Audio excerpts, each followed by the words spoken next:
Still using Preview every time you need to make a quick change to a PDF on your Mac?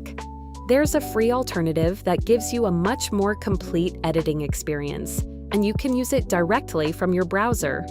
First, open any browser and search for pdfgear.com, then open the first website. Once the website is open, scroll down a little and find the Edit PDF option. Click on it to open the PDF editor. Now click on Select PDF File and choose the PDF you want to edit from your Mac. Give the file a few seconds to upload. Once it opens in the editor, you can start making your changes. Add or edit text, make annotations, highlight important information, insert shapes, or make any other adjustments you need.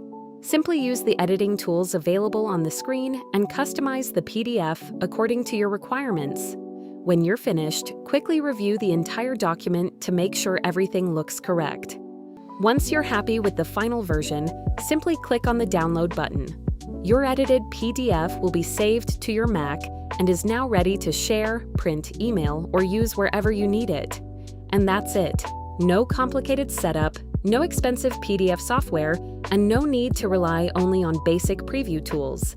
Just open PDF Gear in your browser, upload your file, make your edits, and download the finished PDF.